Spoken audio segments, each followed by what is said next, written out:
so composite figures are actually pretty simple in my own brain, but in your brain they might not be simple.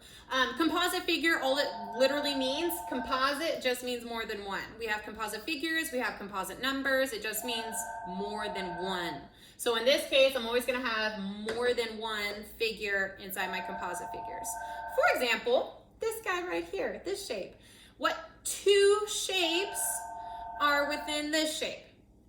Well, I can draw a line to kind of help me realize that there are two triangles in this shape. So now, with the dimensions that I was given, I'm going to pull out those two shapes, pull out those dimensions, pull out my formulas for them to solve. So I'm going to do this top triangle first, and you guys know in class, this is how we always do it.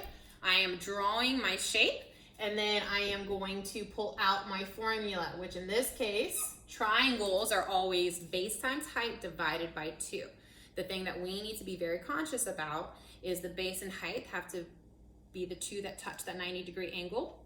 And in this problem, I don't necessarily see 90-degree angles, but I can imagine. So I see that the base says 20 feet. That means that this is also going to be 20 feet. So I know my base is 20, and then now I have to find the height of just this top triangle. Now, considering the height of this guy is 15, based on this number out here, and I know that the whole thing is 20, that should tell you that the height of this top one is 5.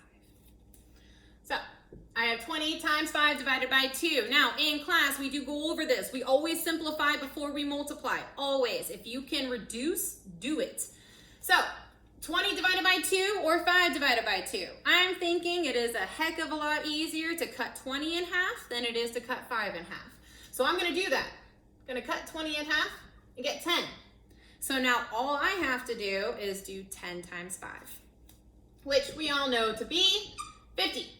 So I am gonna write that area inside my triangle to know that I've already solved the area of that triangle and I don't need to do it again. So he is 50 feet squared, done.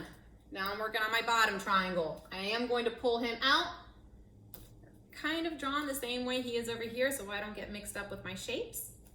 I'm going to pull out my formula, base times height divided by 2, and now I'm gonna pull out the base and height of this bottom triangle. Now the base is the same, because you see this base right here is still gonna be 20. So I am doing 20 times the height divided by 2. We already discussed the height of this triangle is 15. But once again, if I can reduce, I'm going to reduce. So in your head, you're thinking, is 20 easier to cut in half or is 15 easier to cut in half? And considering 15 is an odd number, it would end me in a decimal, and 20 is an even number, I'm gonna cut that guy in half. So 20 cut in half equals 10. Which makes it a lot easier to multiply because 10 times anything, you just put a 0 at the end. So 15 times 10 is 150. And I am going to write that inside my triangle so I know that I've already solved for it. So my last step with composite figures is after I find the area of each individual shape, I'm going to add them all together.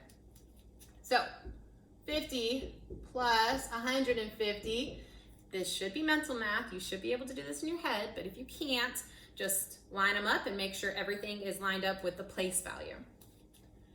I should have 200. So the total area of this composite figure is 200 feet squared. Okay, here we have a shaded region problem. However, this is still just a composite figure. It's just more than one shape that I'm gonna have to find the area of. And considering this is a shaded region one, instead of adding my two areas together, I'm taking them out, which is a keyword for subtraction. So I have my two shapes here. I can clearly see that one is a rectangle, one is a circle. So I'm going to pull out both of those formulas, both of those shapes. I have all my dimensions. I have everything I need to solve for this. I'm just going to find the area of the shaded region. So let's start with the rectangle. That seems to be quasi easier than circles. As always, pulling out the shape first, and then pulling out the formula, then plugging in, then solving. So rectangle, formula is base times height. In this case, my base and height of my rectangle is 20 and 16. So 20 times 16. To do this mentally, instead of doing 20 times 16 in your head, do 16 times 2. So double 16 in your head, and then put a 0 at the end. So double 16 is 32. So therefore, if 16 times 2 is 32, then 16 times 20 is going to be 320. That is the area of my outer rectangle. Now I'm going to find the area of my inner circle. So again, pulling out my shape and pulling out my formula. Please notice that I am using pi r squared. That is a formula for the area, not the circumference, because I need to find the total amount inside this circle so I can then subtract it. And the total amount inside is talking about area versus the total amount around would be circumference. So pi r squared. In this case, he already gave me the radius. It's 5. So I'm going to plug that in. So this equals 3.14 times 5 squared.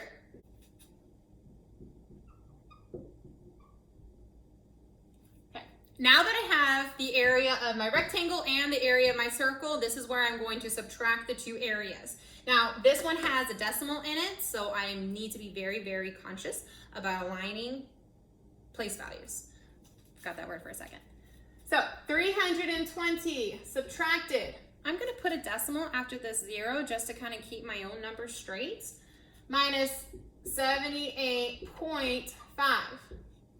I am going to put a 0 in here so that way I know that I'm going to need to borrow. So go ahead and subtract your problem.